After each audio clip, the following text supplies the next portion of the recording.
Sometimes life deals you a losing hand, and sometimes that losing hand becomes the best thing that ever happened to you. Ray Boone learned this at 59, sitting in a dimly lit saloon with nothing left but pride. What started as another night drowning sorrows ended with Ray walking away, the confused owner of 8 stubborn donkeys.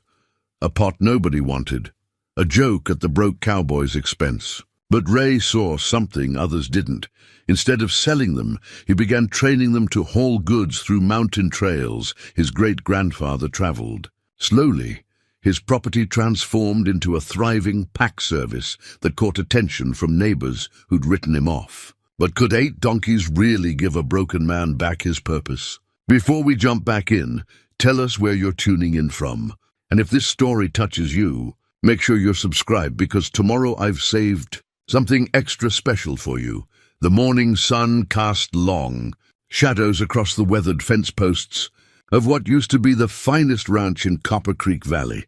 Ray Boone stood on his front porch, coffee mug in one hand, surveying the 8 donkeys that now occupied his back pasture like uninvited house guests who'd decided to stay. The irony wasn't lost on him. 3 years ago, he'd owned 200 head of cattle and employed 6 ranch hands. Now he was the caretaker of 8 stubborn donkeys he'd won in a poker game. He shouldn't have been playing with money he couldn't afford to lose. The animals grazed peacefully. Seemingly unaware, they'd become the most expensive joke in Montana. Ray counted them again, as he had every morning for the past week. Buck, the largest male with a gray coat and white muzzle, appeared to be their unofficial leader. Belle, a smaller brown female, stayed close to Buck like a devoted wife. There was Gus, black as midnight with ears that never stopped twitching, and Dolly, whose brain could wake the dead 3 counties over. The others, Jasper, Luna, Chester, and Little Penny, formed their own social circles, each with distinct personalities Ray was beginning to recognize despite himself. "Well, aren't you a sight for sore eyes?" Ray muttered, watching Buck lift his head to study him with intelligent brown eyes that held no judgment, only curiosity. Ray's grandfather had always said animals were honest judges of character. They didn't care about your bank account or your reputation in town. They cared about how you treated them, how you carried yourself, whether you could be trusted. Right now, Ray wasn't sure he passed any of those tests. The ranch house behind him told the story of better days.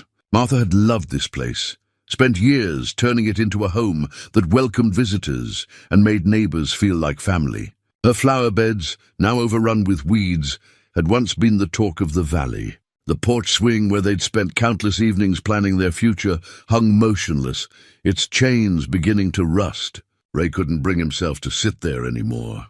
Too many memories, too many conversations about children they'd never had, and dreams that died with her. Inside, the house felt hollow. Martha's coffee mug still sat in the cupboard where she'd left it. Her reading glasses remained on the nightstand next to a book she'd never finish. Ray had tried to pack her things away twice, but each attempt ended with him sitting on their bedroom floor, overwhelmed by the weight of absence. The house held onto her presence like morning fog that refused to lift.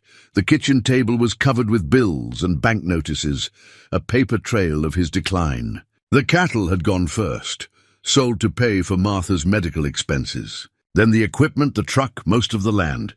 What remained was 40 acres, a house that needed more repairs than he could afford, and a barn that hadn't housed livestock in 2 years. Until now, Ray walked toward the pasture, his boots crunching on frost-covered grass. The donkeys watched his approach with varying degrees of interest. Buck stepped forward, ears alert, while the others maintained a respectful distance. Ray had spent enough time around animals to recognize the signs. They were testing him, trying to figure out what kind of man he was and whether he could be trusted. "I don't know what I'm supposed to do with you," Ray said to Buck, who tilted his head as if considering the question. "But I suppose we're stuck with each other for now." The morning routine had become familiar. Check the water, throw out some hay, count heads to make sure none had wandered off. The previous owner, a failed entrepreneur named Eddie Marsh, had left basic supplies and a folder of veterinary records. The donkeys were healthy, well-fed, and surprisingly well-trained. They responded to basic commands and showed none of the aggressive behavior Ray had expected. Still, he felt like a man trying to speak a foreign language, fumbling through gestures and hoping for understanding. A pickup truck rattled up the driveway, kicking up dust and breaking the morning quiet. Ray recognized the faded blue Ford before it stopped. Sarah Chen had been bringing him casseroles and checking on him since Martha's funeral, despite his repeated assurances that he was fine. She was a retired teacher, 62 years old, with silver hair she wore in a practical bun and eyes that missed nothing. Her late husband had owned the feed store before selling to Jake Morrison 5 years ago.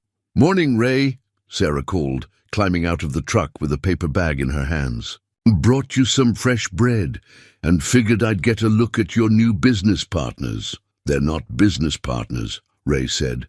"They're more like expensive pets I can't afford to feed." Sarah approached the fence with the confidence of someone who'd grown up around animals. Buck trotted over immediately, allowing her to scratch behind his ears. "This one's got good manners." "What's his name?" "Buck. At least that's what the paperwork says." "Hello, Buck." Sarah's voice took on the gentle tone people use with children and animals. "You're a handsome fellow, aren't you?"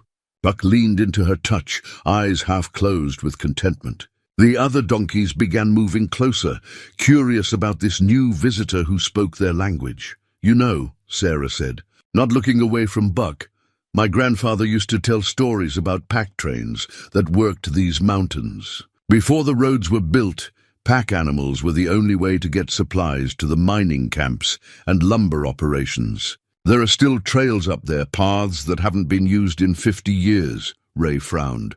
"What's your point? Maybe these fellows could help you find a new purpose. Tourism's picking up around here. City folks love the idea of authentic mountain experiences. A pack train operation could be exactly what this area needs. Sarah, I can barely afford to feed them, let alone start some tourist operation." She turned to face him, and Ray saw something in her expression he hadn't expected. Hope.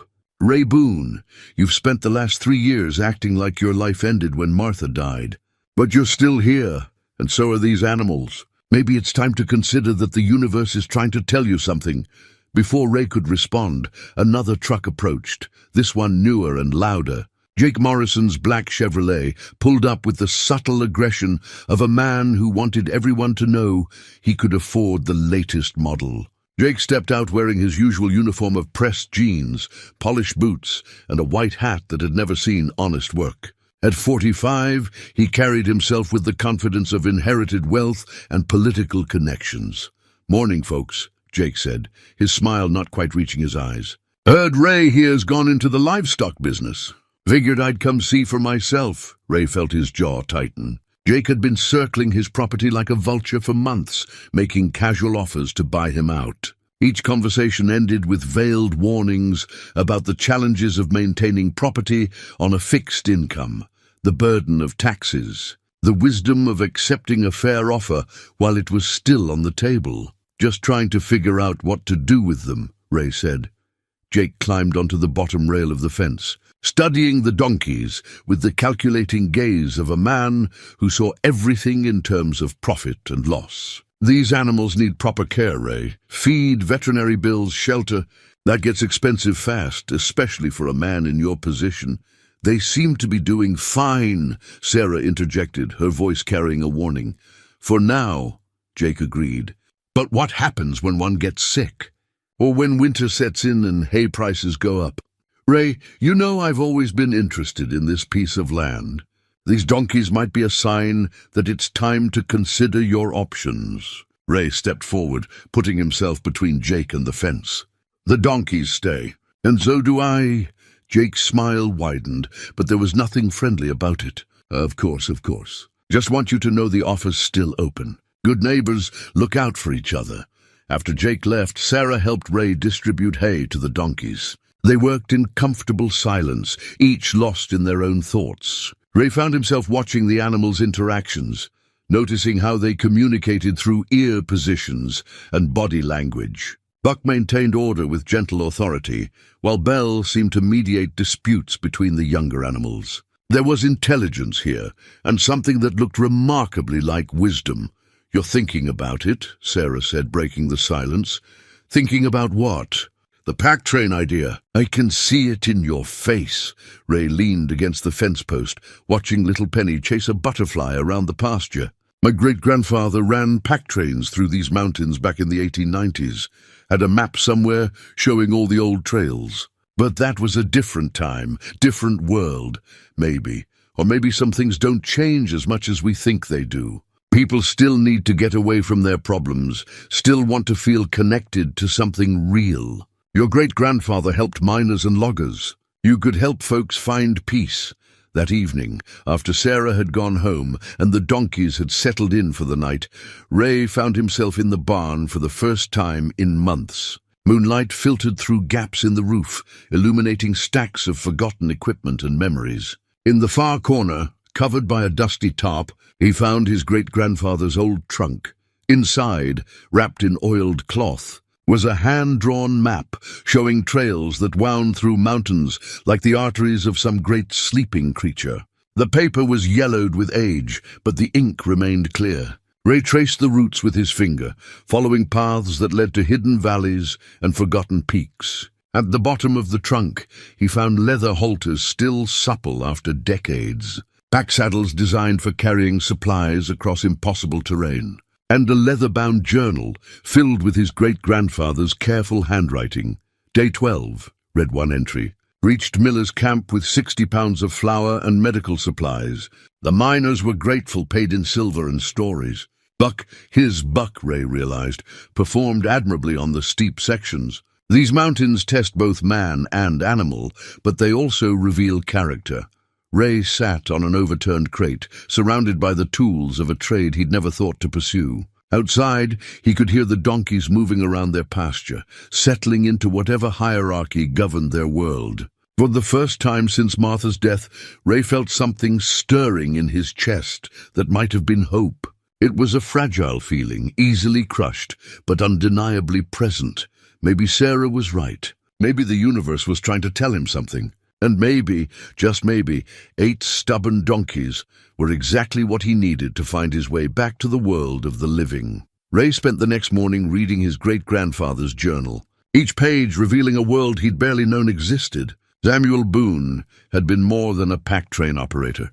He'd been a lifeline for communities scattered across the Montana wilderness. His routes connected isolated mining camps, logging operations, and homesteads to the outside world, carrying everything from mail and medicine to newborn calves and wedding dresses. Weather turned bad at Eagle Pass, Samuel had written in 1894. Had to shelter in Miller's cave for 2 days with Martha. She'd named her lead donkey after his grandmother and 6 others. Used the time to repair pack saddles and share stories with Jenkins from the copper mine. These mountains teach patience above all else. Ray touched the gold chain around his neck, feeling the weight of Martha's wedding ring beneath his shirt. She'd never taken it off, not even in the hospital during those final weeks. After the funeral, he'd put it on a chain, unable to bear the thought of storing it away, but too heartbroken to see it every day.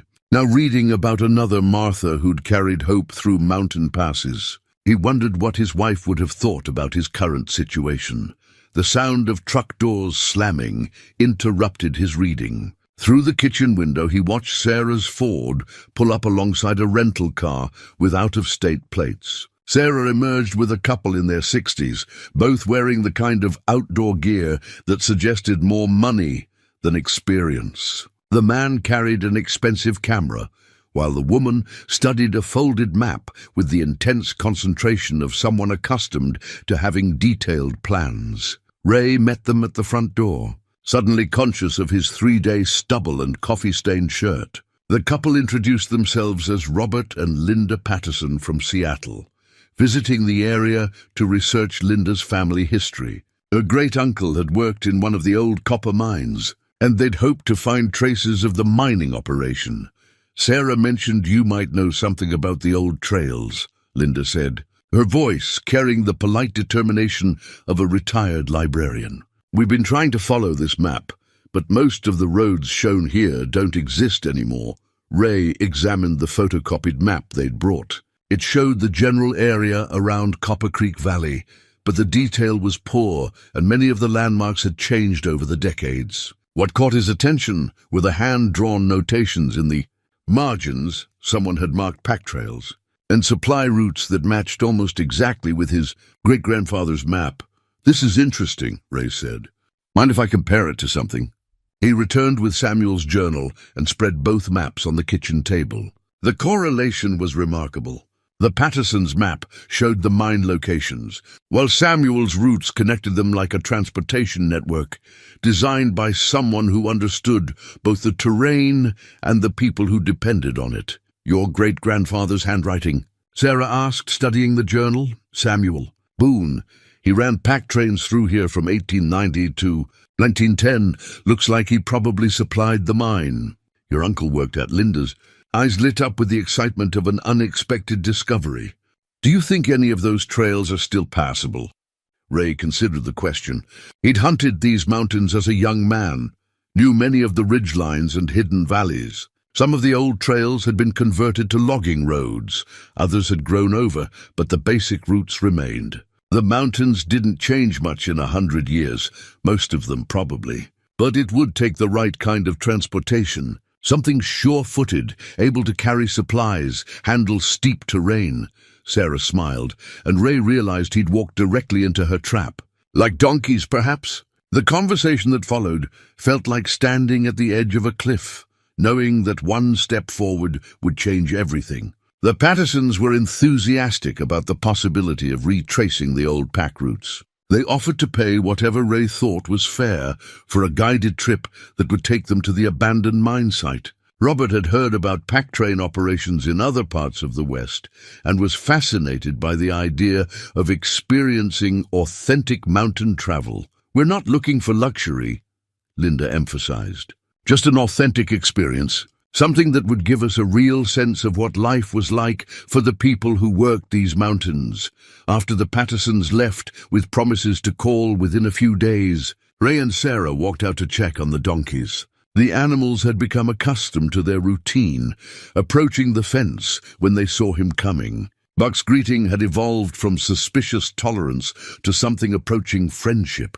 "That was quite a coincidence," Ray said. "Was it?" Sarah's tone was carefully neutral. "Or maybe the world's smaller than we think, and people are always looking for the same things. Connection, meaning, a sense of being part of something larger than themselves."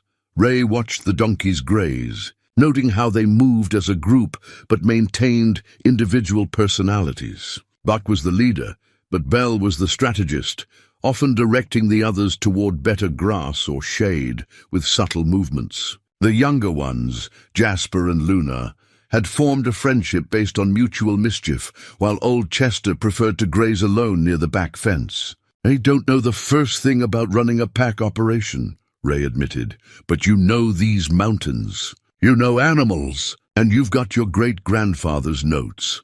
"That was more than a century ago, Sarah. Different equipment, different expectations. Some things don't change. People still need to feel connected to the land, to understand their history. Your great-grandfather provided a service these mountains needed. Maybe they need it again, just in a different way."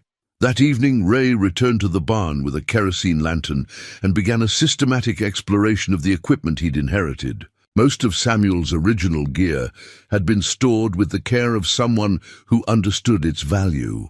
The pack saddles were works of art, designed to distribute weight evenly across a donkey's back while allowing for the natural movement of the animal. The leather was dry but sound, darkened with age and the honest wear of hard use. He found panniers, canvas bags designed to hang from either side of a pack saddle that could carry everything from camping supplies to mining equipment. There were lead ropes, hobbles, and even a portable forge for emergency repairs. Samuel had prepared for every contingency the mountains might present. The halters were perhaps the most impressive pieces. Hand-carved from local wood and fitted with brass hardware that showed only minor tarnish, they represented hundreds of hours of careful craftsmanship. Ray ran his fingers over the smooth wood, imagining his great-grandfather working by lamplight. shaping each piece to fit perfectly with the others. At the bottom of the largest trunk, wrapped in oiled canvas, he found Samuel's most precious possession, a leather portfolio containing detailed drawings of every piece of equipment, along with instructions for use, maintenance, and repair. There were sketches showing proper packing techniques, weight distribution charts, and notes about which animals were best suited for different types of loads. Buck shows excellent judgment on narrow trails, one notation read. Bell tends to rush downhill sections, but responds well to voice commands. Never overload Chester. He'll make the entire string miserable if he's uncomfortable. Ray smiled, recognizing the same personalities in his own donkeys. Buck still showed that careful judgment, testing each step on uncertain ground. Bell remained impatient with slow progress, often looking back as if questioning the pace. And Chester, old Chester, still preferred to set his own schedule, moving at a steady but unhurried pace that couldn't be rushed by any amount of encouragement. The final item in the portfolio was a letter written in Samuel's careful handwriting, addressed to whoever inherits this responsibility. Ray opened it carefully, aware that he was likely the first person to read these words since they were written. If you're reading this, it means the pack trains have found their way back to the Boone family.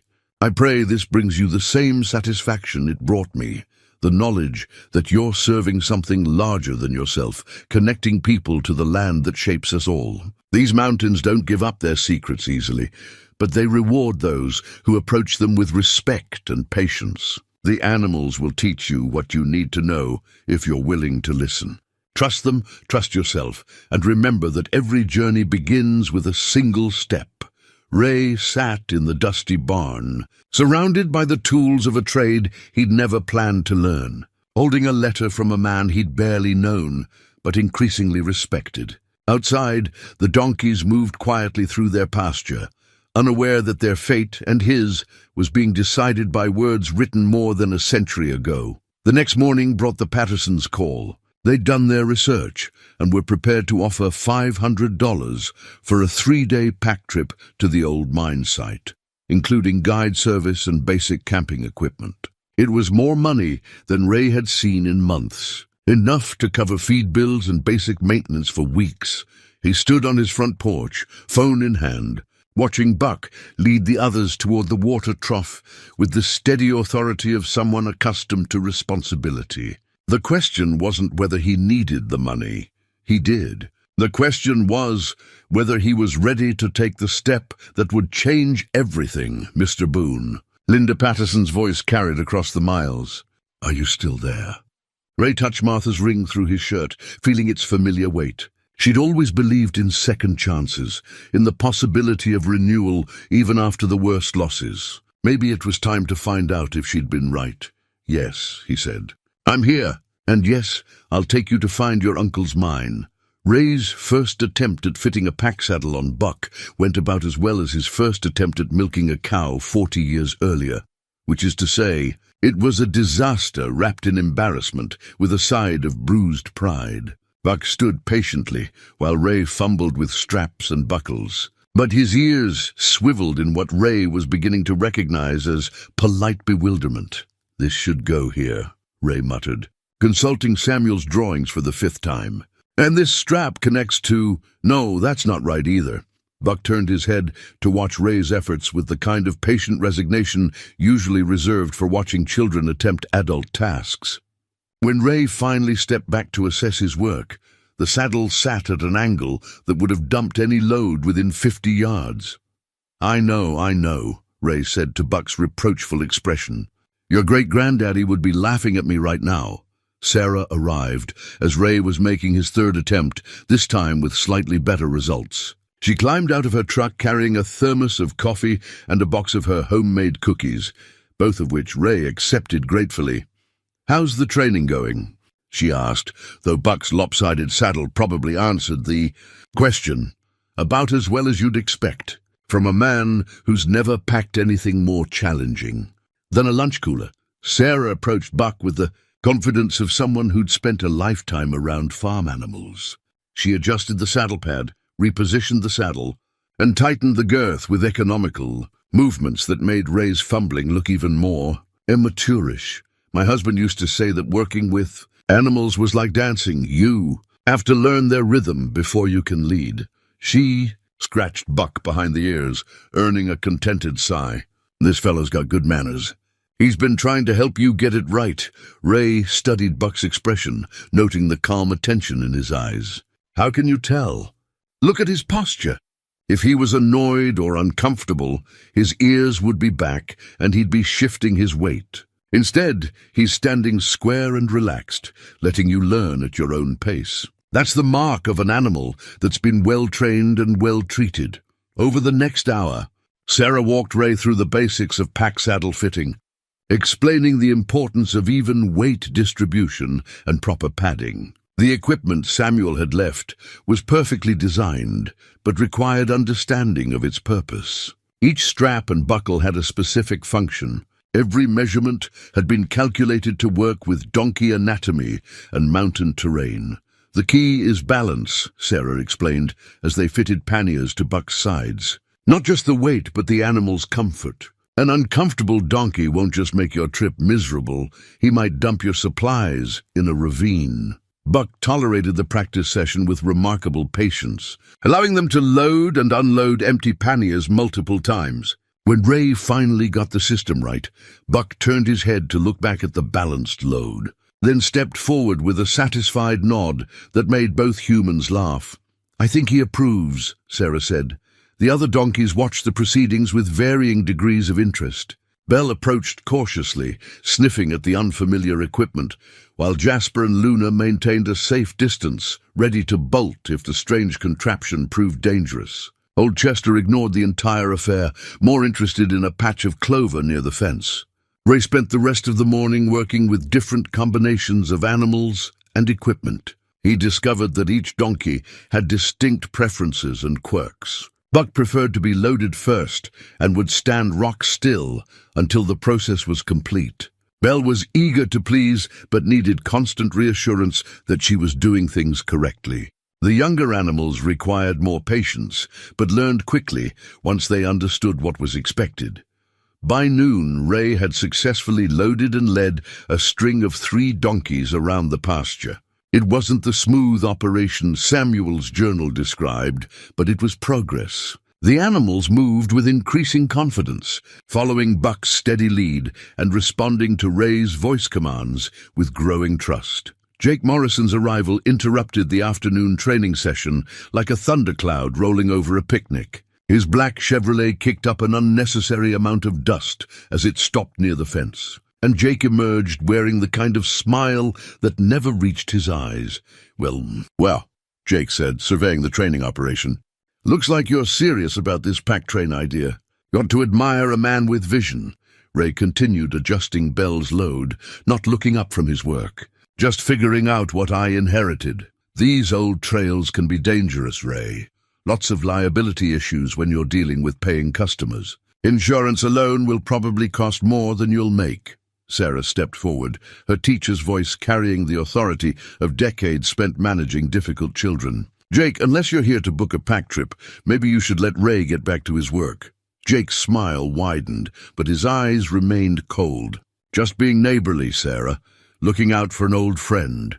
He climbed onto the fence rail, his posture casual, but his attention focused on the animals. You know, Ray, I've been thinking about our previous conversations. This land has potential, but maybe not for what you're planning. What kind of potential? Ray asked, though he suspected he didn't want to hear the answer.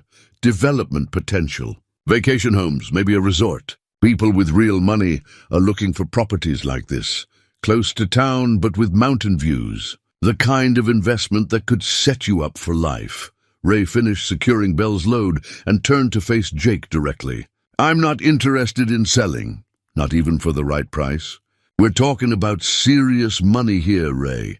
Enough to buy a nice condo in town, cover all your expenses, maybe even leave something for... Jake paused, realizing Ray had no children to inherit anything. Well, enough to live comfortably for the rest of your days. The conversation was interrupted by Buck's distinctive bray, a sound that seemed to express exactly what Ray was thinking about Jake's offer. The other donkeys joined in, creating a chorus of disapproval that made Sarah laugh and Jake frown. "Sounds like they're voting no," Sarah said. After Jake left, muttering about stubborn old men and missed opportunities, Ray and Sarah continued the training session. The interruption had actually served a purpose.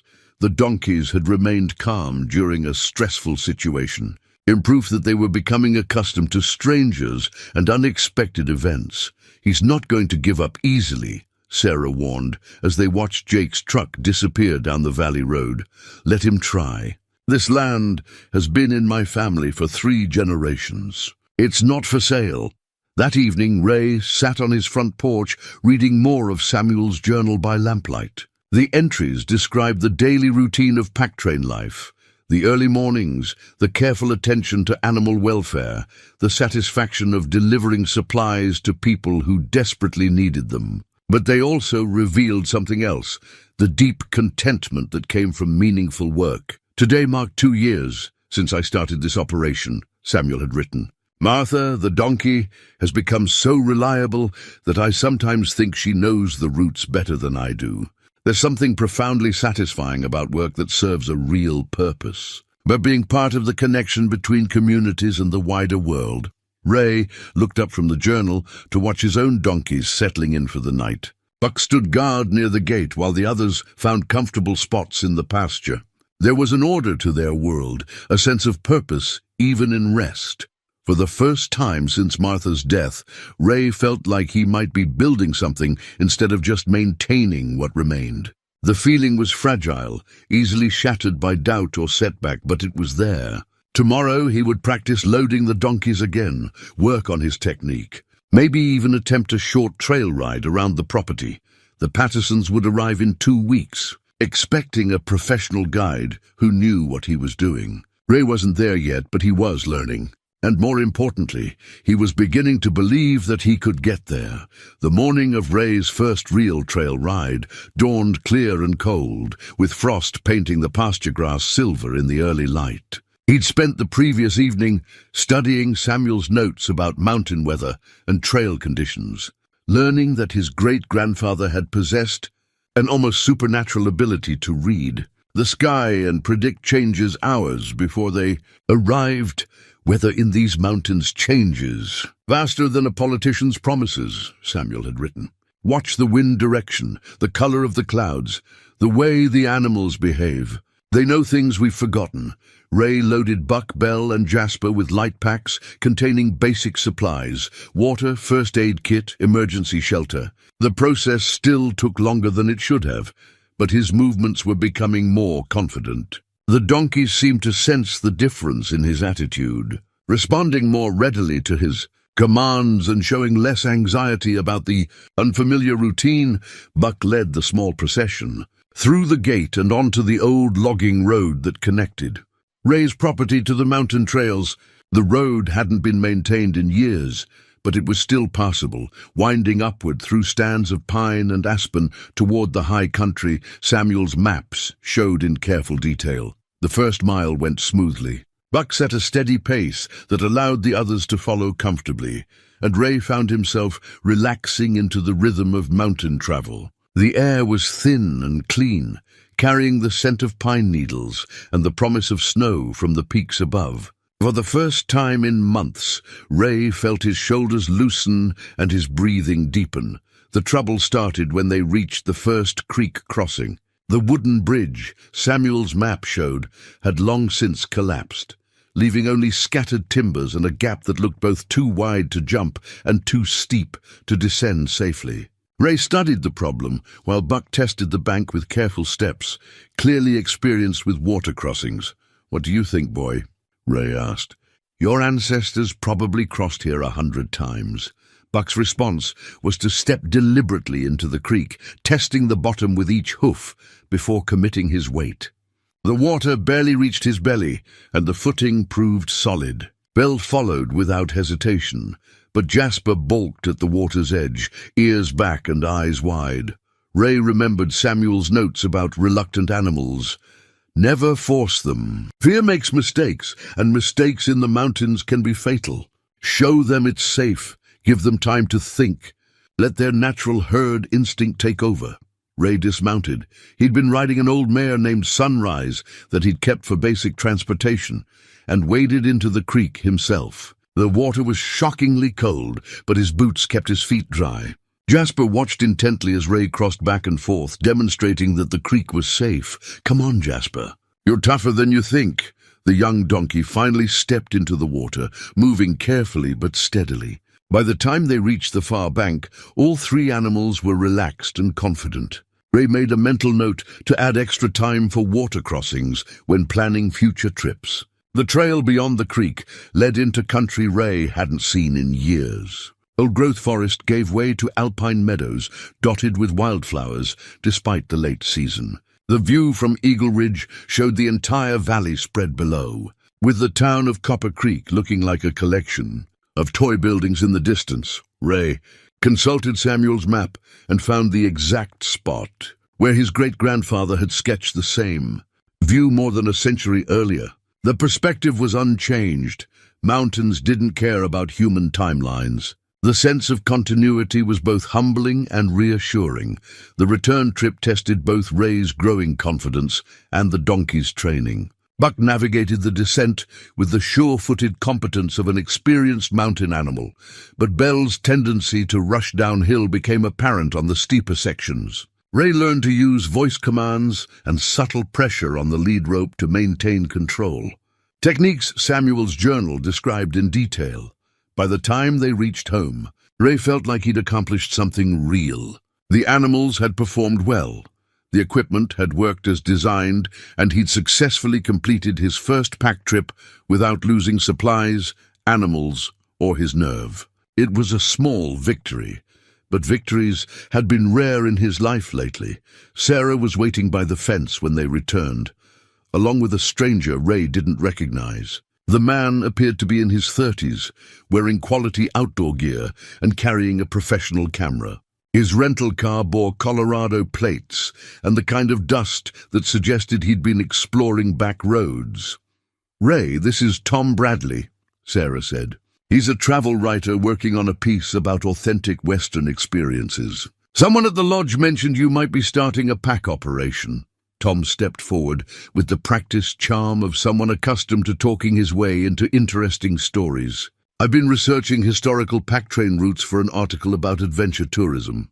When I heard about your family connection to the original operations in this area, I had to meet you." Ray glanced at Sarah, recognizing her handiwork. She'd probably been talking to every tourist who passed through the valley, planting seeds for his emerging business. "I'm just getting started," Ray said carefully. "Still learning the ropes."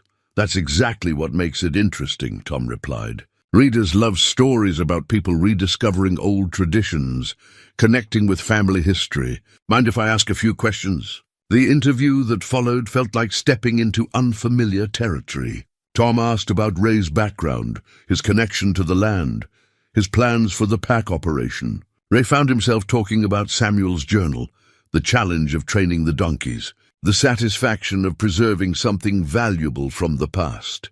This isn't just about tourism, Ray realized as he spoke. It's about maintaining a connection to the land, showing people what these mountains were really like before roads and development changed everything. Tom's questions grew more specific. What routes would Ray offer? What kind of experience could visitors expect? How did modern pack operations compare to historical ones? Ray answered as honestly as he could, admitting his limitations while emphasizing his commitment to authenticity and safety. After Tom left with promises to send a copy of the article when it was published, Ray and Sarah walked the donkeys back to their pasture. The animals seemed tired but content, moving with the satisfaction of horses after a good workout. "You did well with that interview," Sarah said. "Sounded like you actually believe in what you're doing." "Starting to," Ray admitted. "Still scared I'll mess it up, but starting to believe it might work." Their conversation was interrupted by the familiar sound of Jake Morrison's truck.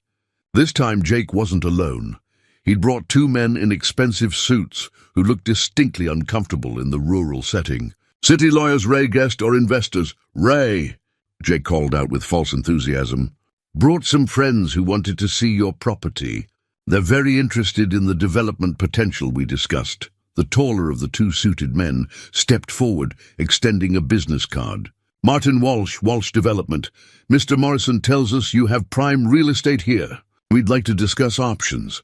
Ray studied the business card without taking it. "Not interested." Walsh's smile remained professional, but his eyes hardened. "Perhaps you should hear our offer before deciding. We're talking about substantial money, more than you'd make in 10 years with this pack train idea." "The pack train isn't just about money." "Of course not." Walsh agreed with the patronizing tone of someone humoring a child. "But sentiment doesn't pay bills.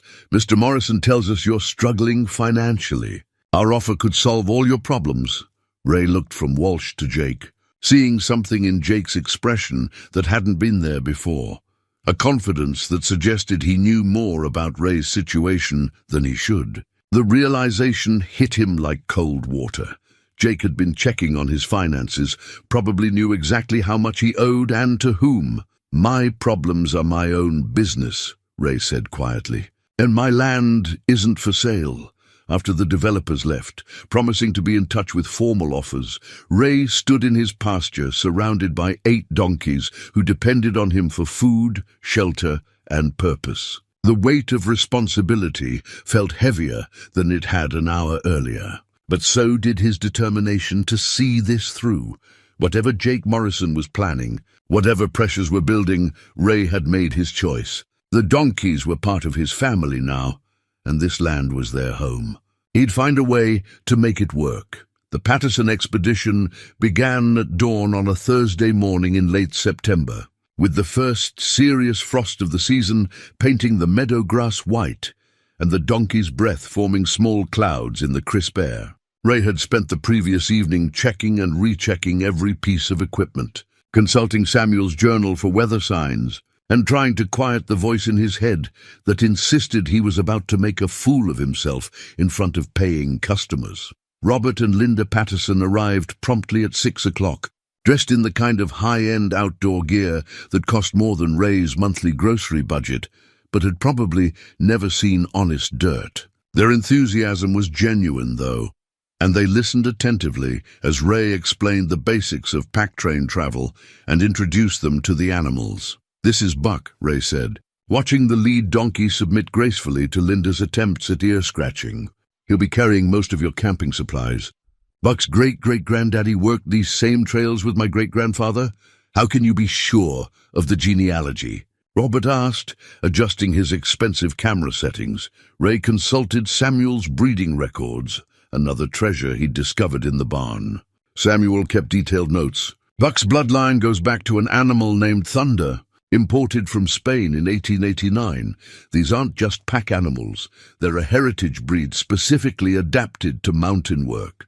The loading process went more smoothly than Ray had dared hope.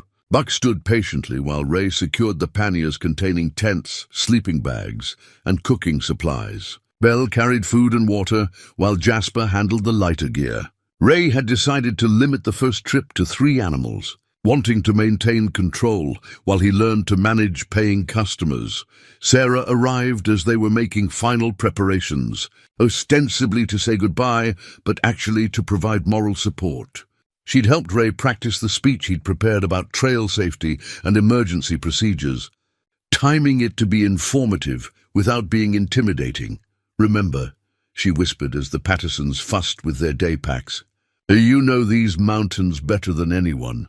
Trust yourself." The first mile followed the familiar route Ray had practiced, winding upward through pine forest toward Eagle Ridge.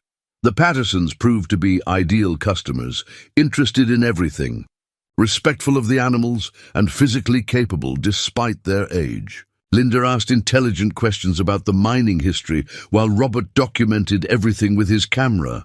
The original trail would have been narrower, Ray explained as they climbed, falling naturally into the rhythm of storytelling Samuel's journal had demonstrated. Pack trains traveled single file, with the lead animal setting the pace. My great-grandfather wrote that a good lead donkey were three ordinary ones, Buck's ancestor. Thunder could navigate fog so thick you couldn't see the next animal in line. Buck's ears swiveled at the sound of his name, and he seemed to straighten with pride at the family connection. The other donkeys followed his steady pace, picking their way carefully over rocks and roots with the sure-footed confidence that had made their breed famous among mountain travelers. The first challenge came at Widow's Creek, where spring runoff had carved a deeper channel than Ray remembered from his scouting trip. The water was higher and faster than expected, requiring careful evaluation before attempting the crossing. Ray studied the current while Buck tested the bank, both of them remembering Samuel's warnings about overconfidence near water. "Is there a problem?" Linda asked, though her tone suggested trust rather than concern. "Just being careful," Ray replied. "The mountains teach patience." He was quoting Samuel without realizing it, the old man's wisdom becoming part of his own understanding. Buck's crossing was textbook perfect, careful, steady, with no wasted motion. Bell followed immediately, but Jasper hesitated at the water's edge, remembering his reluctance from the practice trip. This time, however, peer pressure and growing confidence overcame fear. The young donkey entered the water without human encouragement, learning to trust his own judgment. "Remarkable," Robert said, capturing the crossing with his camera.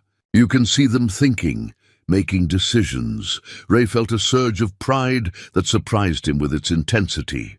"They're not machines. Each one has personality, preferences, strengths, and weaknesses. The trick is learning to work with what they bring to the team." The trail beyond Widow's Creek led into country Ray hadn't visited since his youth. High meadows where his father had taken him hunting, hidden valleys where mountain sheep grazed in the early morning light. The sense of coming home was stronger than he'd expected, connecting him not just to Samuel's legacy, but to his own memories of a time when the future had seemed full of possibility. At Eagle Ridge, they stopped for lunch and consultation of the historical maps. The view spread below them like a living geography lesson, with the old mine sites visible as scars on distant mountainsides. Linda used binoculars to trace the routes supply trains would have followed, while Robert photographed the vista Samuel had sketched in remarkable detail more than a century earlier. "Uncle Henry worked the Copper Crown mine," Linda said, pointing to a collection of ruined buildings barely visible on the far ridge. "The family story says he walked down to Copper Creek every Saturday to collect mail and buy supplies." Ray checked Samuel's journal and found multiple references to the Copper Crown operation. "Your uncle probably knew my great-grandfather. Samuel made regular runs to that mine from 1895 to 1902. When it played out, the connection between past and present felt tangible on the mountain ridge, with autumn wind carrying the same sense Samuel would have experienced, the same sense of vast space and timeless endurance. Ray found himself speaking about the land with an eloquence that surprised him, describing not just the geography, but the culture that had grown from it. "People think the West was all cowboys and gunfights," he said, "but most of it was folks like Samuel and your uncle. People working hard in difficult country, building communities wherever they could find a foothold. The descent to their camping spot tested everyone's skills." Buck navigated the steep terrain with experienced confidence, but Bell's tendency to rush required constant attention.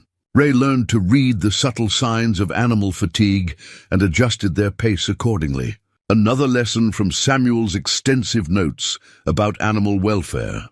Their camp that evening occupied a protected meadow Samuel had used regularly, with good water, shelter from wind, and grass for the donkeys. Ray hobbled the animals near the creek and watched them settle into grazing with the contentment of creatures in familiar surroundings. "This feels like something I should have been doing all my life," he told Sarah later that evening, speaking quietly into his satellite phone while the Pattersons explored the area around camp. "Maybe you were," Sarah replied. "Maybe it just took the right circumstances to bring it out." That night, lying in his sleeping bag, under stars that seemed close enough to touch, Ray listened to the donkeys moving quietly through the meadow. Buck's occasional snort, Belle's contented sighs, Jasper's restless movements. They were becoming as familiar as his own breathing. For the first time since Martha's death, Ray felt like he was building something instead of just maintaining what remained. The sensation was fragile, threatened by doubt and practical concerns, but undeniably real. Tomorrow, they would complete the journey to the mine site, fulfilling the Pattersons' dream of connecting with family history. But Ray suspected he was the one receiving the greater gift, the chance to discover purpose in unexpected places. Word traveled fast in a valley the size of Copper Creek, and Tom Bradley's article in Mountain Adventure magazine traveled faster than Ray had expected. Within 2 weeks of the Patterson trip, his phone was ringing with inquiries from as far away as California and Texas. People wanted authentic mountain experiences, connections to Western history, and the kind of peace that only came from traveling at donkey pace through country that hadn't changed in 100 years. Ray found himself keeping a waiting list by November, booking trips through the following summer. The success felt surreal, like watching someone else's life unfold in unexpected directions. He'd gone from broke widower to small business owner without any conscious plan. Guided by 8 donkeys and his great-grandfather's century-old wisdom, the transition required adjustments he hadn't anticipated. Ray hired Danny Martinez, a young man from town whose grandfather had worked cattle, to help with the expanded operation. Danny proved to have a natural way with the animals and an eagerness to learn that reminded Ray of his own youth. Together, they built additional shelter for the donkeys, improved the trail access from Ray's property, and developed a system for managing multiple trips per week. Buck's become quite the celebrity, Danny observed one morning as they prepared for a group trip. The lead donkey seemed to understand his importance, carrying himself with increased dignity and responding to commands with professional efficiency. Sarah's role had evolved too, though neither of them had formally discussed the change. She handled bookings, managed supplies, and served as Ray's unofficial business advisor. Their evening conversations had moved from his front porch to her kitchen table, where they planned routes over coffee and homemade pie while reviewing customer feedback and discussing improvements. "You're becoming indispensable," Ray told her one evening as they calculated revenue projections for the following season. "Good," Sarah replied with a smile that suggested she found the arrangement satisfactory. "I was getting tired of retirement anyway." The change in their relationship was gradual but unmistakable. Ray found himself looking forward to their planning sessions, appreciating Sarah's practical intelligence and steady support. When she suggested they attend the county fair together, ostensibly to promote the pack operation, Ray accepted with an eagerness that had nothing to do with business marketing. Jake Morrison's reaction to Ray's success was predictably hostile. What had started as casual pressure evolved into active sabotage. Fences were cut, allowing the donkeys to wander onto neighboring property.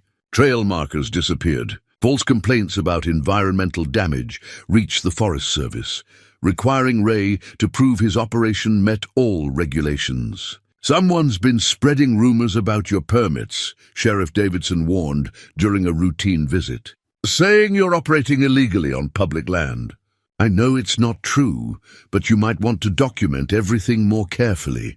Ray suspected Jake's involvement, but couldn't prove it. The harassment was subtle, designed to create problems without leaving evidence. Most concerning was the night someone scattered broken glass near the water trough, forcing Ray to search every inch of the pasture before allowing the donkeys out the next morning.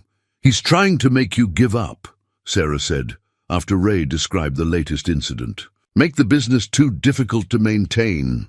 "Won't work," Ray replied, but privately he worried about the animals' safety. The donkeys had become more than business assets. They were family, individuals with personalities and quirks he'd grown to love. Buck's morning greeting, Belle's demanding attention when she felt neglected, Jasper's playful mischief, losing any of them would be devastating.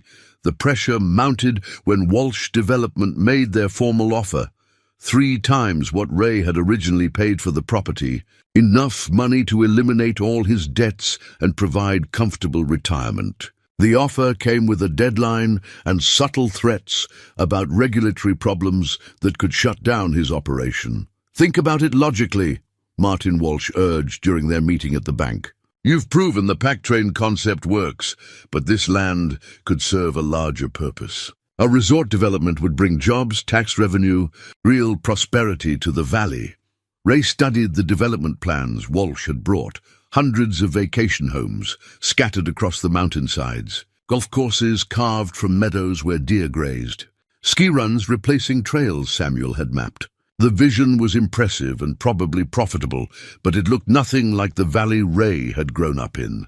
"What happens to the wildlife?" Ray asked. "We'll preserve some habitat areas," Walsh assured him. "Work with environmental groups to minimize impact. And the historical sites. The old mine workings, the original trails?" Walsh's pause was telling. "Progress requires some sacrifices. But we'll create interpretive displays, maybe a small museum."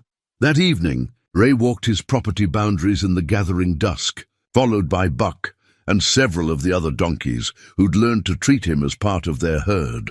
The land looked different when viewed as a development site.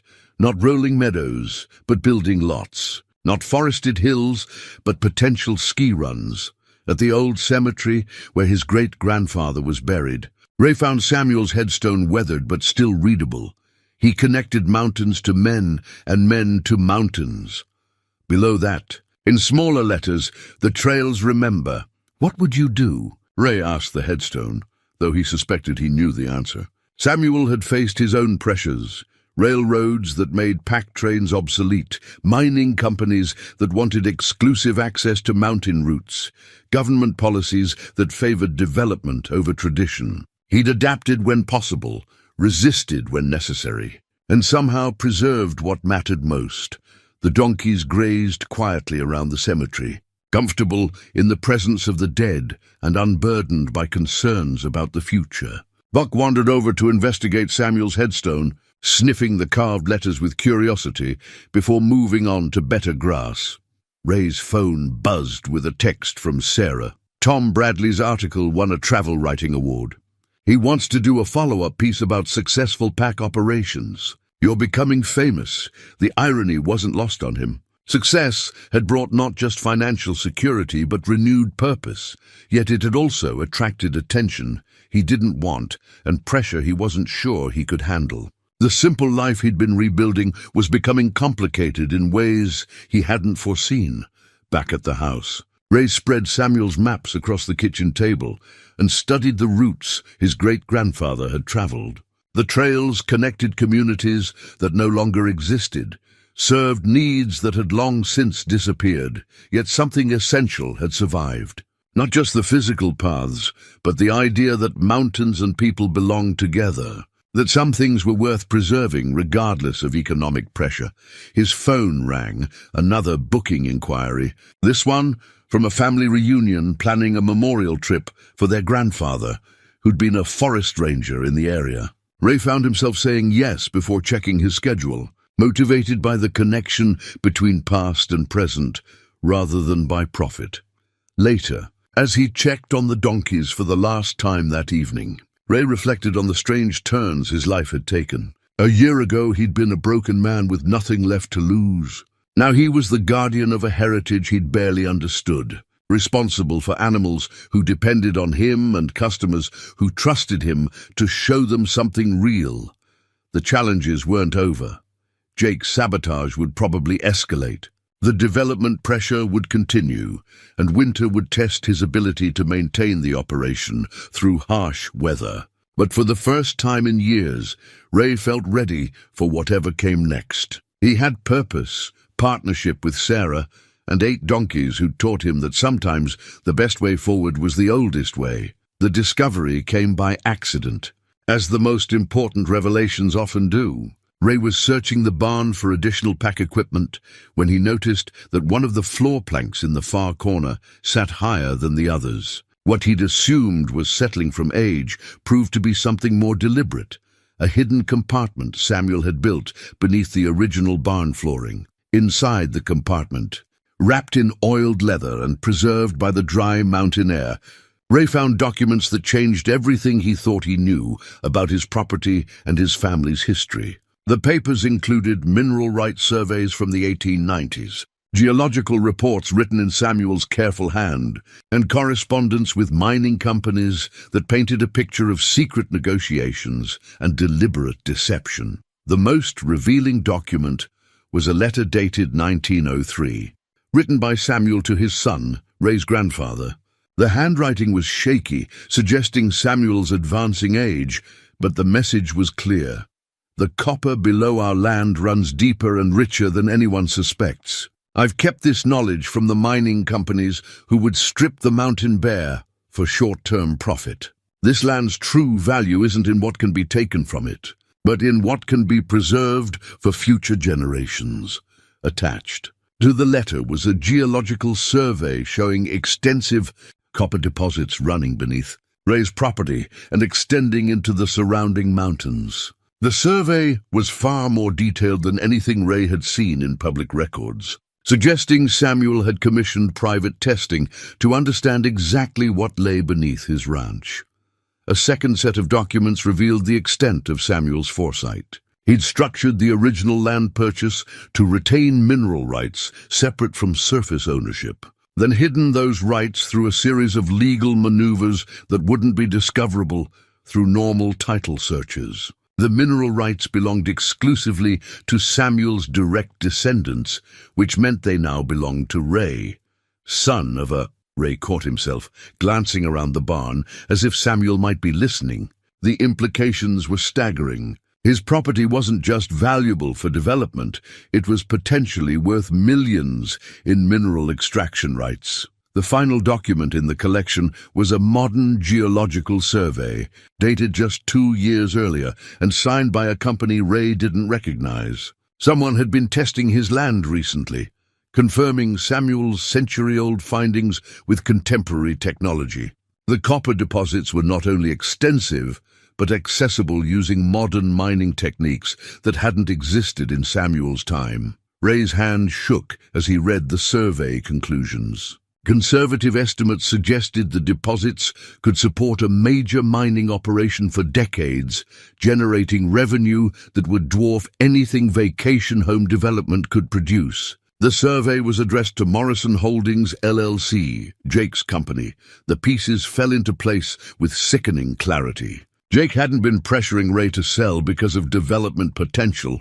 He'd known about the mineral rights all along. The broken fences, the harassment, the escalating offers. Even Walsh Development's involvement, all of it had been designed to force Ray off land that Jake couldn't legally access without Ray's cooperation. But how had Jake discovered the mineral rights Samuel had hidden so carefully? Ray found the answer in a folder labeled Estate Documents, containing correspondence between Jake and the law firm that had handled Ray's father's estate 15 years earlier. One letter referenced additional property assets that may require further investigation, with a notation about mineral rights surveys found among the deceased's papers. Jake had been planning this for 15 years, waiting for the right moment to acquire land that he knew contained a fortune in copper deposits. Ray's financial troubles after Martha's death had provided the perfect opportunity, or so Jake had thought. Ray sat in the dusty barn surrounded by documents that revealed the carefully planned theft of his family's legacy. Feeling anger burned through him like wildfire. Jake hadn't just been a greedy neighbor. He'd been systematically working to steal wealth that belonged to Ray's family, wealth that Samuel had protected for over a century. The sound of approaching vehicles interrupted his thoughts. Through the barn window, Ray watched Jake's truck pull up alongside a van marked with the logo of Apex Geological Services. Jake emerged with 2 men in hard hats and surveying equipment, moving with the confidence of someone who believed he was close to achieving his goal. Ray quickly returned the documents to their hiding place and stepped outside to meet the unwelcome visitors. Jake's smile was broader than usual, suggesting something had shifted in his favor. "Ray, good timing. I brought some geological specialists to take a look at your property.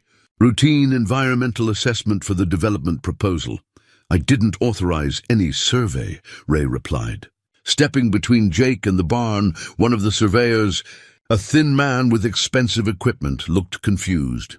"Mr. Morrison told us we had permission to conduct mineral assessment testing." Mineral assessment. Ray kept his voice carefully neutral, not wanting to reveal what he'd just discovered. Jake's smile flickered. "Just covering all the bases. Environmental regulations require comprehensive surveys before any development can proceed." Ray studied Jake's face, seeing calculation behind the friendly facade. "I haven't agreed to any development, and I certainly haven't authorized mineral testing." "Well, no, but Walsh Development needs preliminary data to finalize their offer." "Higher offer, Ray, significantly higher. Enough to set you up for life." The surveyor was checking his paperwork, clearly uncomfortable with the situation. "Sir, our contract specifies mineral rights assessment. That's different from environmental surveying." Jake shot the man a warning look, but the damage was done. Ray now understood that Jake had been planning to use fake surveys to confirm what he already knew about the copper deposits. You're probably building a case for eminent domain or environmental restrictions that would force Ray to sell. "I think there's been a misunderstanding," Ray said carefully. "I'm not interested in any kind of survey right now." After the geological team left, looking confused and muttering about communication failures, Jake lingered by his truck. His friendly mask had slipped, revealing something harder underneath.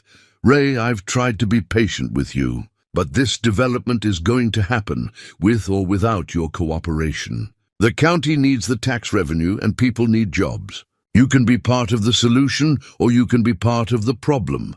Is that a threat?" Jake's smile was cold. "It's reality. Men like us, we understand how the world works. Sometimes you have to make hard choices for the greater good. Men like us." Ray stepped closer, feeling anger override caution.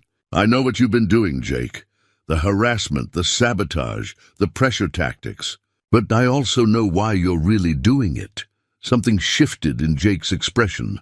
Surprise, calculation, then a harder resolve. "I don't know what you think you know, but you're playing in a league that's way above your head. This is bigger than pack trains and tourist trips. This is about real money, real power, and real theft," Ray replied quietly. Jake studied Ray's face for a long moment, then shrugged. "Prove it."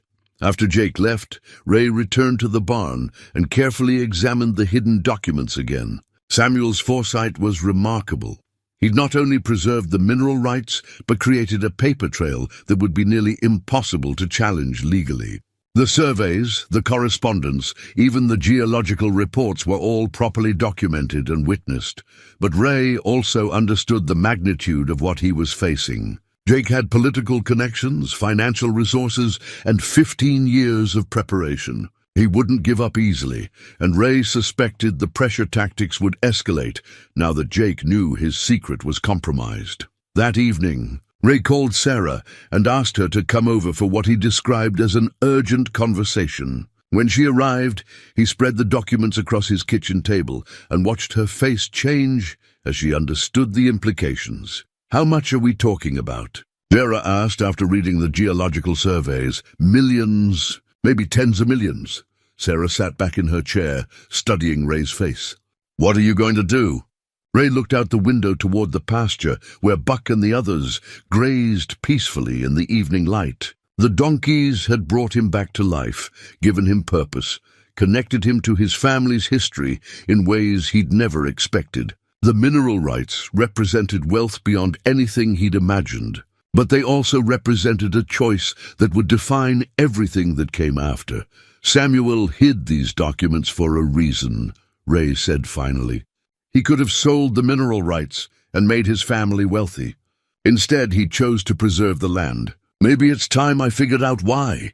Sarah reached across the table and took his hand. "Whatever you decide, you don't have to face it alone." Outside, Buck's distinctive bray echoed across the valley, followed by answering calls from the other donkeys. They were settling in for the night, trusting that their pasture would be there tomorrow, that the man who fed them would continue to protect them.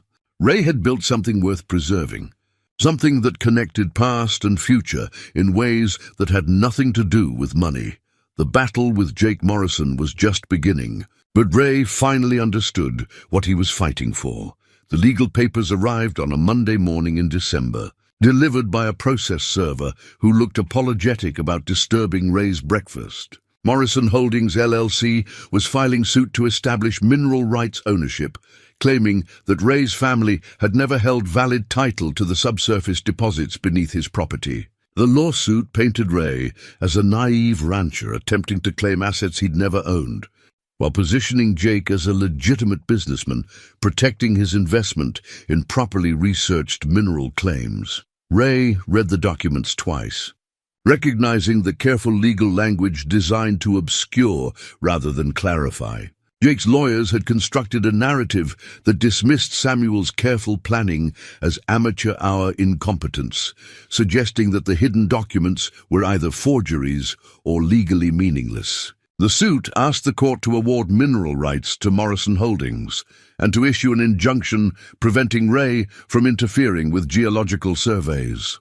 "They're trying to steal your inheritance in broad daylight," declared Patricia Williams, the attorney Sarah had recommended. Patricia specialized in property law and had a reputation for fighting development interests that threatened rural communities. She reviewed Samuel's documents with the careful attention of someone who understood their potential value. "These papers are legitimate," Patricia confirmed after spending 2 hours examining the surveys and correspondence. "Your great-grandfather was remarkably thorough. But Jake's lawyers are smart. They're arguing that mineral rights law was different in Samuel's time, that modern regulations supersede historical claims." The legal strategy became clear as Ray and Patricia studied the opposing arguments. Jake's team was betting that a rural court would favor economic development over historical preservation, especially when millions of dollars in tax revenue were at stake. They'd lined up expert witnesses to testify that Ray's documents were legally invalid under contemporary law. "What are our chances?" Ray asked. Patricia's expression was cautiously optimistic. "Better than they think. Samuel's documentation is extraordinarily complete, and he clearly understood the legal implications of his actions. But court cases like this can go either way, especially when there's this much money involved." The lawsuit triggered a chain reaction throughout Copper Creek Valley. Jake's political allies pushed for expedited hearings, arguing that delayed development was costing the county valuable revenue.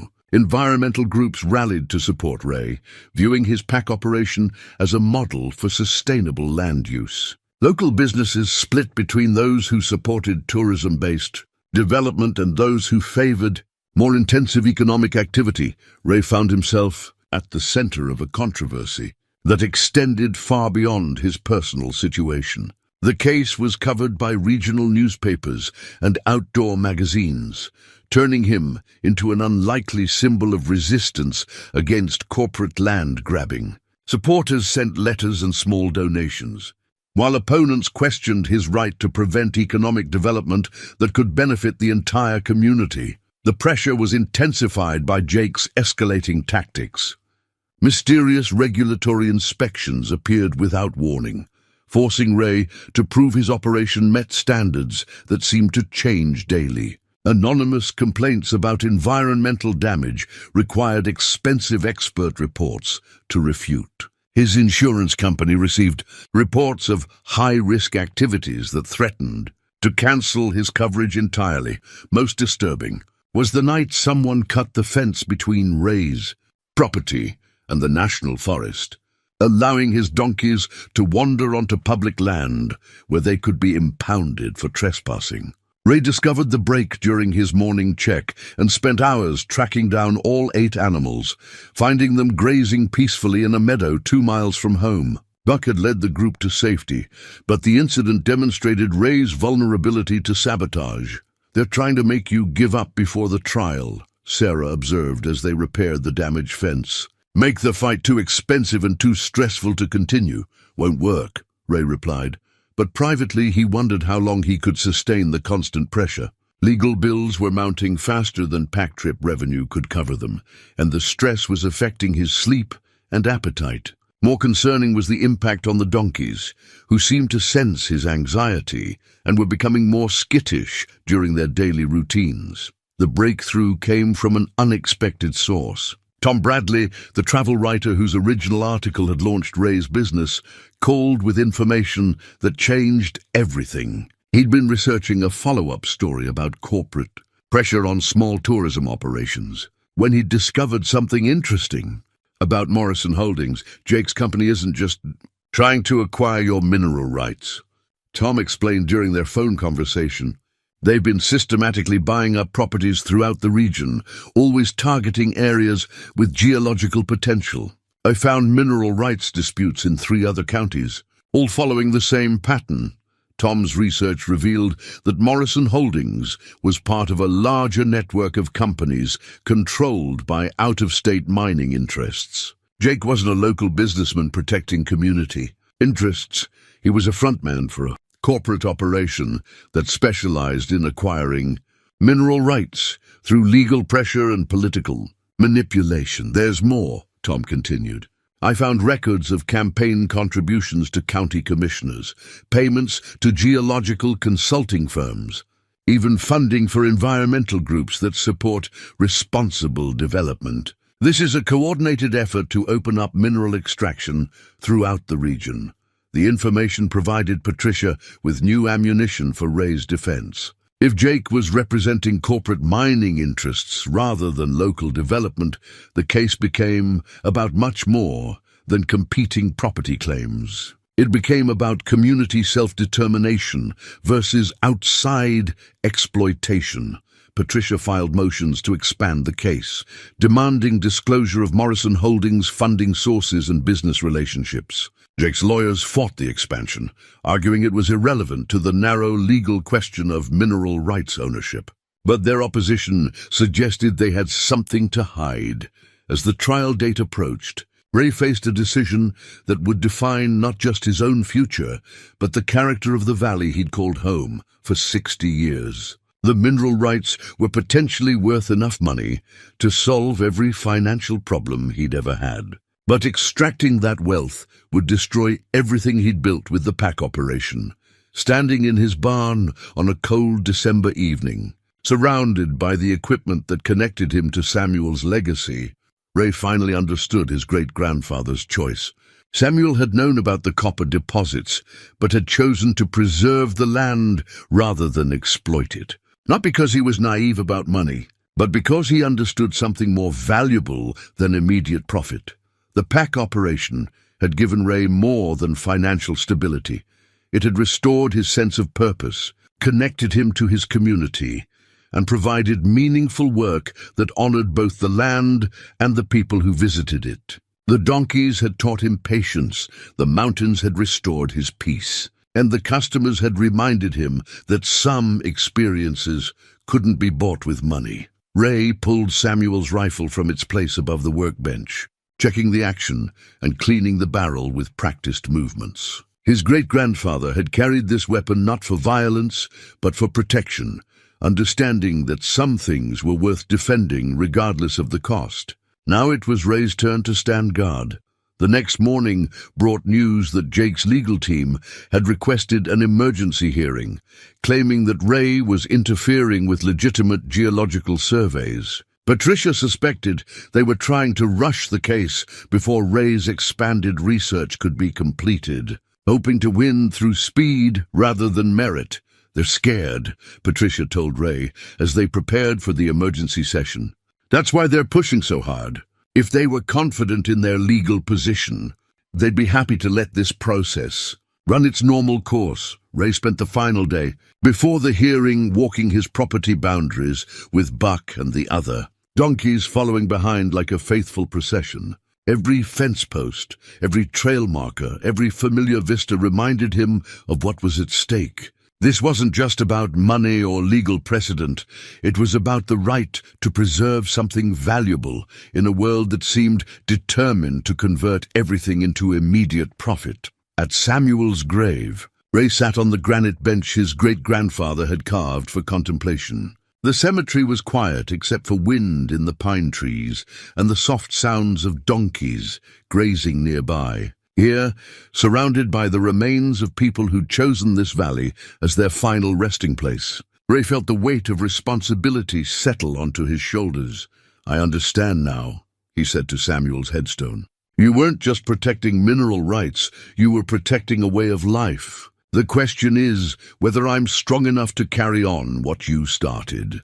Buck wandered over and nudged Ray's shoulder with gentle insistence, a gesture that had become their daily ritual. The donkey's presence was reassuring, a reminder that some relationships transcended human complications. Whatever happened in court, Ray had built something meaningful with these animals, something that connected him to the land in ways that couldn't be measured in dollars or legal precedents. That evening, Sarah found Ray in the barn, organizing pack equipment for the next season, despite the uncertainty about whether there would be a next season. They worked together in comfortable silence, each lost in thoughts about the challenges ahead. "Scared?" Sarah asked as they secured the last of the panniers. "Terrified," Ray admitted, "but also ready. Jake's been planning this for 15 years. Tomorrow, we find out if that's enough." Outside, the donkeys settled into their evening routine, trusting that their world would remain stable despite the human drama surrounding them. Ray envied their certainty, their ability to live in the present without worrying about legal battles or financial pressures. But he also understood that their peace depended on his willingness to fight for it. The battle for Copper Creek Valley would be decided in a courtroom, but the real victory would be measured in preserved trails, protected wildlife, and the continued operation of a pack train that honored the past while serving the present. Win or lose, Ray had found his purpose. Now he needed to prove it was worth defending. The Copper Creek County Courthouse had seen its share of property disputes over the decades, but nothing quite like the hearing that convened on a frigid January morning, with standing room only and television cameras recording from the back of the courtroom.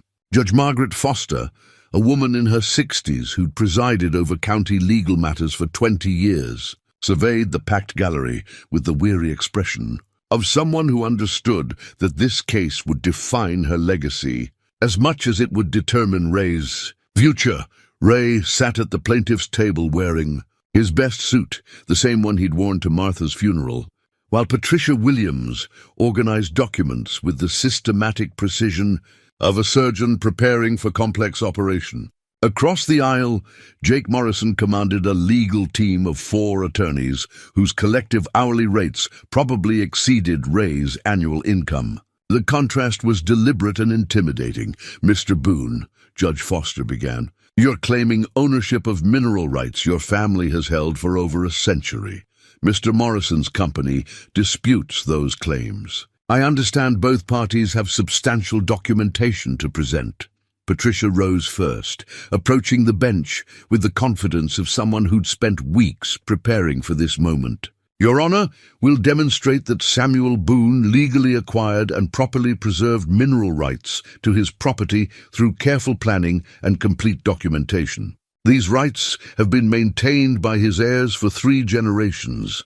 Jake's lead attorney, a polished man named Richardson who'd flown in from Denver, presented the opposing argument with theatrical flair. "Your Honor, we'll show that Morrison Holdings has conducted extensive research demonstrating that these alleged mineral rights were never properly established under territorial law, and that contemporary regulations require new mineral claims to follow current procedures." The first witness was Professor Elena Vasquez, a historian from the State University who'd spent 2 weeks examining Samuel's documents. She testified about the legal framework that governed mineral rights in 1890s Montana Territory, explaining how Samuel's careful documentation met all contemporary requirements for establishing and maintaining subsurface claims. Mr. Boone understood territorial law quite well. Professor Vasquez explained, consulting Samuel's correspondence with territorial officials. His mineral rights claims were filed properly, recorded in the appropriate county offices, and maintained according to regulations that remained valid when Montana achieved statehood. Richardson's cross-examination attempted to undermine her testimony by highlighting changes in mining law since Samuel's time. But Professor Vasquez had anticipated the challenge. producing federal statutes that specifically protected validly established territorial claims from retroactive legal challenges. The morning's second witness proved more problematic for Ray's case.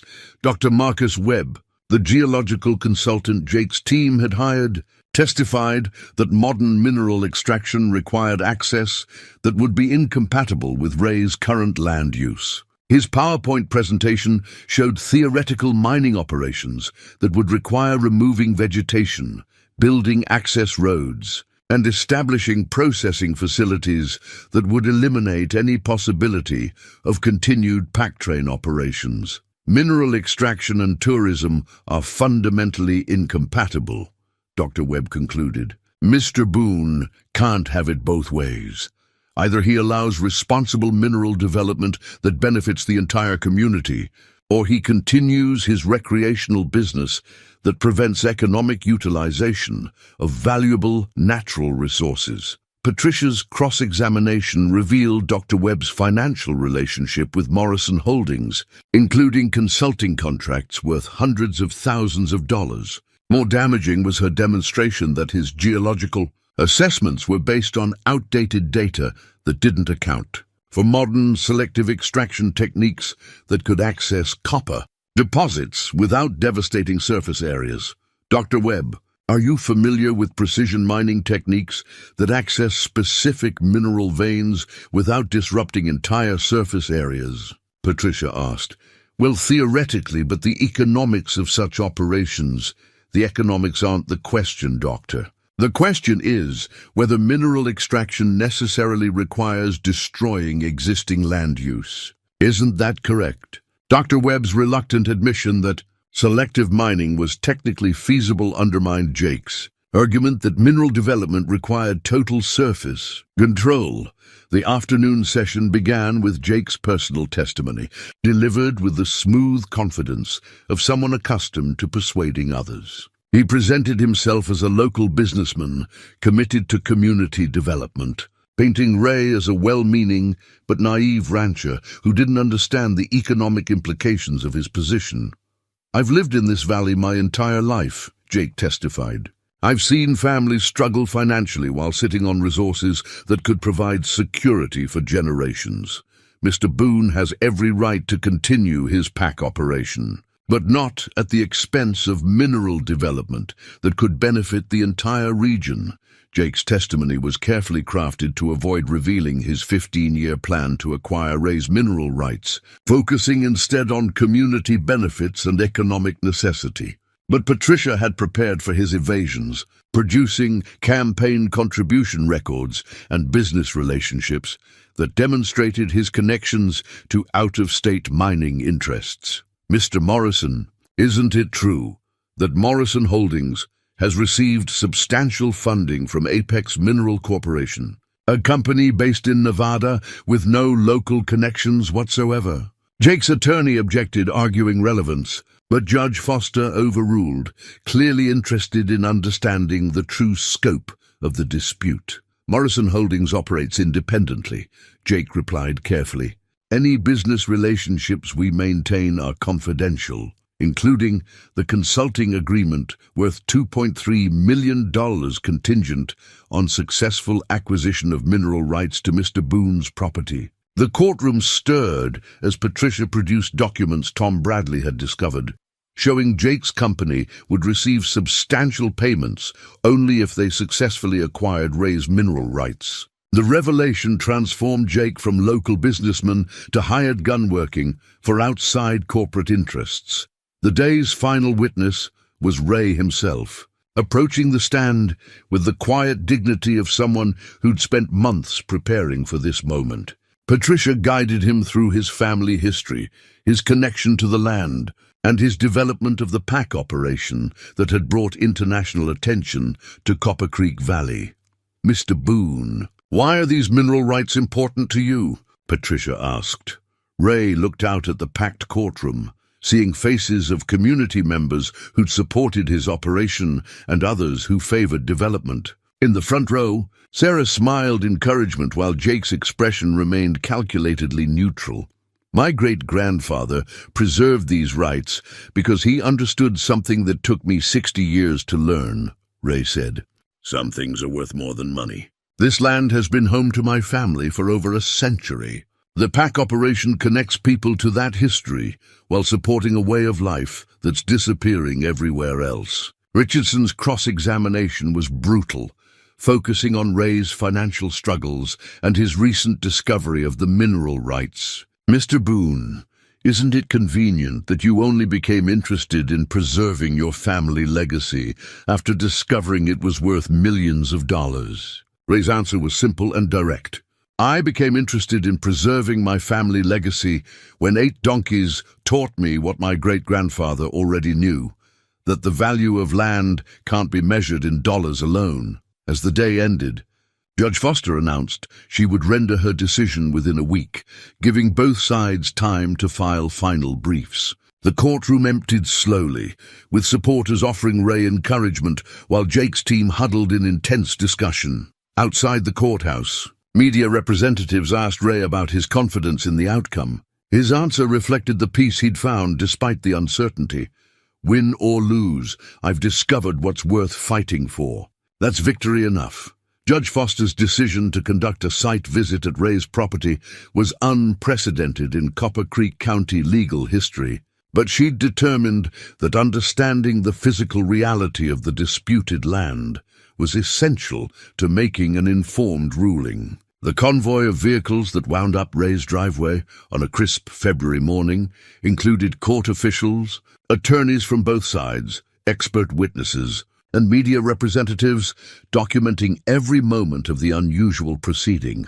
Ray had spent 3 days preparing for the demonstration, working with the donkeys to ensure they'd perform at their best, despite the unusual circumstances. Buck seemed to understand the importance of the occasion, carrying himself with increased dignity and responding to commands with professional precision. The other donkeys followed his lead, creating an impressive display of coordinated mountain travel expertise. Your Honor, Patricia began as the assembled group gathered near the pasture.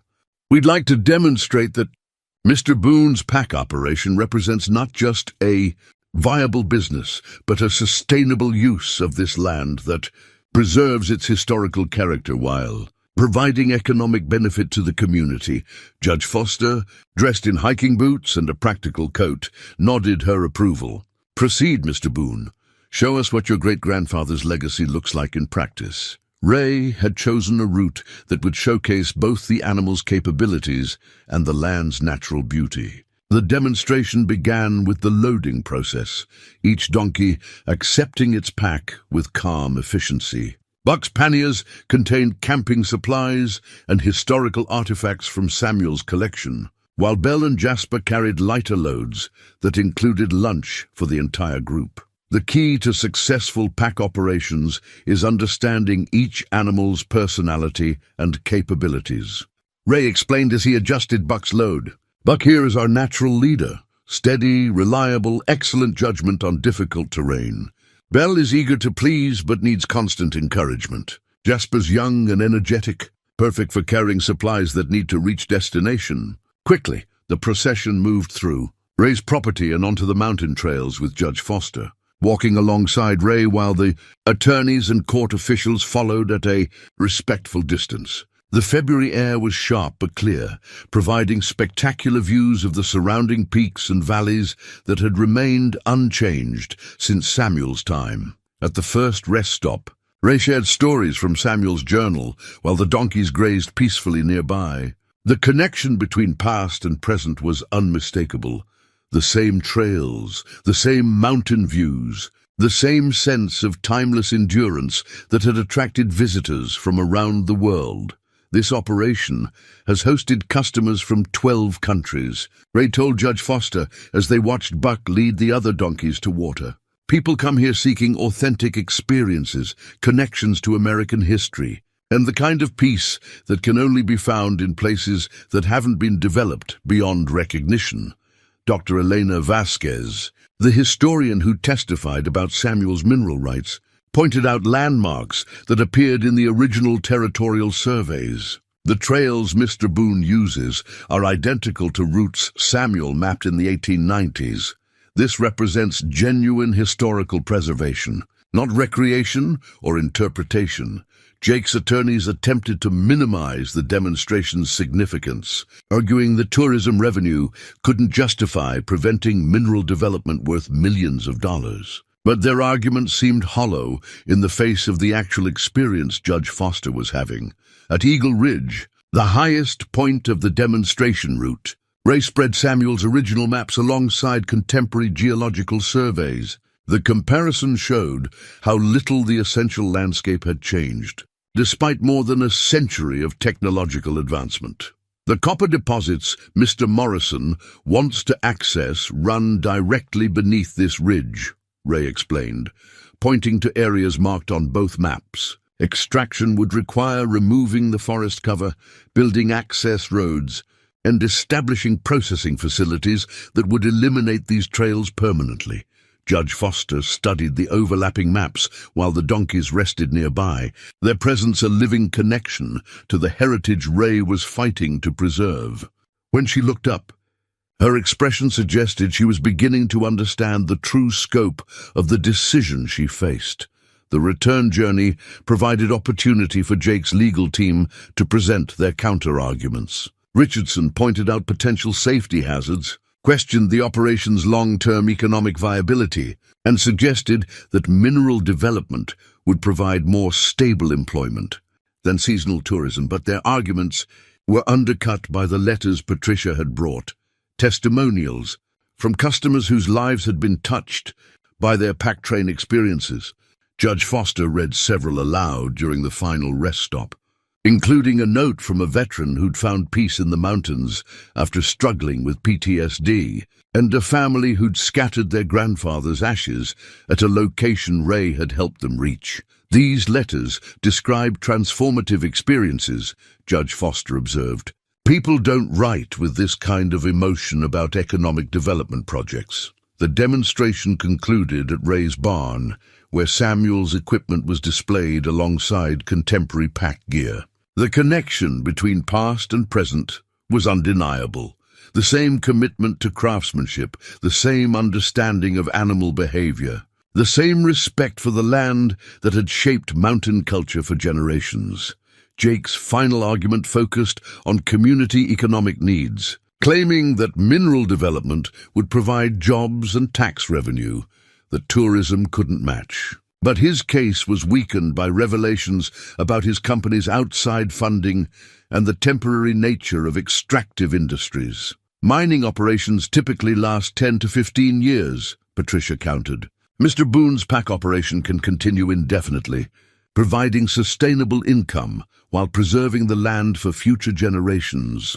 Judge Foster spent the drive back to town studying documents and observing the landscape through new eyes. The site visit had clearly affected her understanding of the case, transforming abstract legal arguments into concrete questions about land use, community values, and the meaning of preservation. Back in the courthouse, she announced her decision would be rendered the following morning, giving all parties time to file final briefs based on the day's demonstration. The media coverage that evening focused on the unprecedented nature of the proceedings and the stark contrast between the competing visions for the valley's future. Ray spent the evening with his donkeys, reflecting on the day's events and preparing for whatever tomorrow might bring. Buck seemed to sense the importance of what had transpired, staying close to Ray as they walked the property boundaries one final time. Win or lose, Ray told Buck, you showed them something they'll never forget. You showed them what this place really is.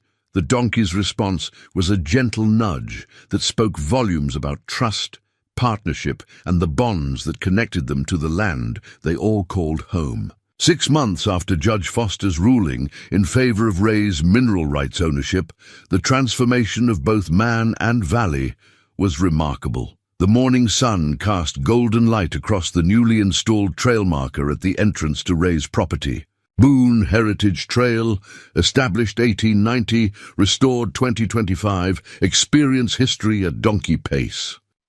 The sign, carved by a local artisan and funded by donations from satisfied customers, had become a popular photo opportunity for the stream of visitors who now arrived daily during peak season. Ray stood in his expanded barn, watching Danny Martinez demonstrate proper packloading techniques to a group of college students interning with the operation for summer credit. The barn itself told the story of their success: new stalls for the donkeys, climate-controlled storage for equipment, and a small museum displaying Samuel's artifacts alongside contemporary pack gear. What had started as desperate improvisation had evolved into a professional operation that employed 6 people and served as a model for heritage tourism throughout the region. Buck, now something of a celebrity after appearing in National Geographic and several documentary films, supervised the training session with the dignified patience of an elder statesman. The lead donkey had learned to pose for photographs and seemed to enjoy the attention, though he remained most content when actually working on mountain trails. His offspring, Belle had delivered a healthy colt in the spring, were already showing signs of inheriting their father's natural leadership abilities. The key is reading their body language, Danny explained to the students as he adjusted panniers on Jasper's back. Each animal has a distinct personality. Jasper here is athletic and competitive. He wants to be first in line and first to reach destination. Luna prefers steady, consistent work without surprises. Chester, Danny gestured toward the oldest. Donkey, now approaching 20, is the philosopher of the group. He sets his own pace and expects everyone else to accommodate. Ray smiled, remembering his own fumbling attempts to understand the animals just a year earlier. The learning curve had been steep, but the rewards had exceeded every expectation. The pack operation now booked trips 6 months in advance, with waiting lists for popular routes and special programs designed for photographers, historians, and families seeking authentic outdoor experiences. Sarah emerged from the office they'd built next to the barn, carrying booking confirmations and a satisfied expression. Their partnership had evolved from friendship to romance to business collaboration, with the natural ease of 2 people who'd found their rhythm after decades of life experience. They'd married in a simple ceremony the previous month, with Buck serving as an honorary ring bearer and the entire donkey herd providing musical accompaniment. The Peterson family called to confirm their September trip, Sarah reported. They're bringing 3 generations. Grandparents, parents, and kids want to scatter grandfather's ashes at the old mine site where he worked in the 1940s. That's the 3rd memorial trip this month, Ray observed. People are finding healing in these mountains. The phone rang with another booking inquiry, this one from a writer researching a book about pack train culture. Ray had grown comfortable with media attention, understanding that publicity helped preserve not just his own operation, but similar efforts throughout the West. The coverage had attracted academic interest, tourism investment, and most importantly, community pride in their unique heritage. Jake Morrison had disappeared from the valley after Judge Foster's ruling, his development company dissolving amid investigations into campaign finance violations and fraudulent mineral claims in other counties.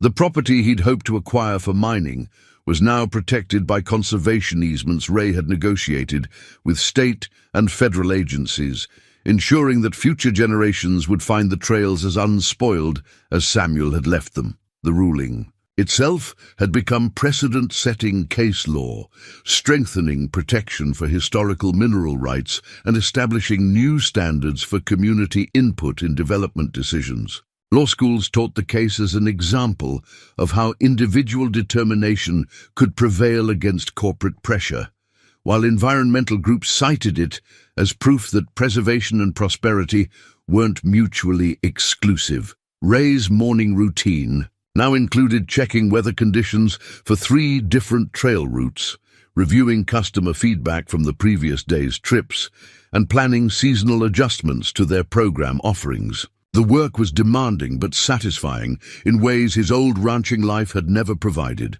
Every trip served a purpose beyond profit, connecting people to history, land, and their own capacity for adventure.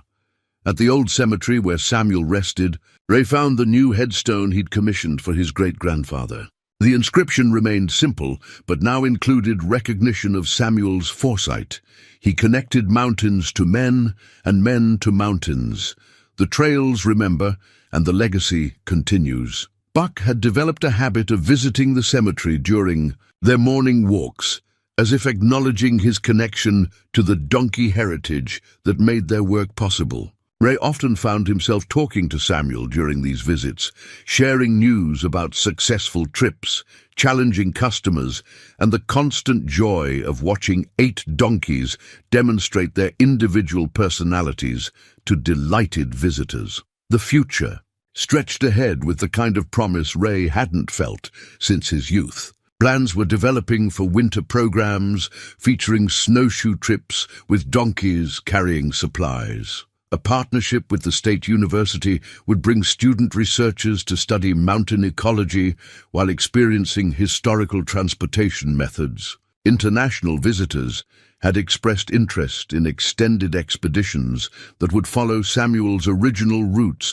to defunct mining camps, now accessible only by foot and hoof. Most satisfying was the knowledge that the land would remain protected for future generations. The conservation easements prevented development while allowing continued traditional use, ensuring that children not yet born would have the chance to experience mountains as they'd existed for millennia.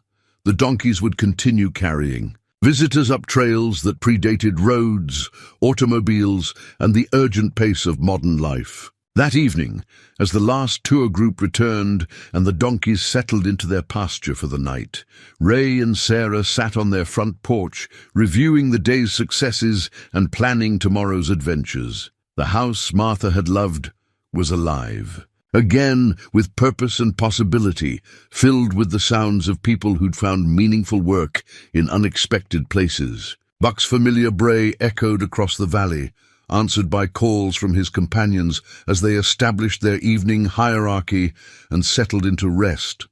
The sound carried promise of morning adventures, mountain trails, and the continuing story of a man who discovered that sometimes the best way forward was the oldest way. In the distance, storm clouds gathered over the peaks, promising the kind of weather that tested both animals and humans while revealing character. Ray checked the barometer and made notes for tomorrow's trail conditions, already anticipating the challenge of guiding customers through changing mountain weather with the wisdom Samuel's journal had provided.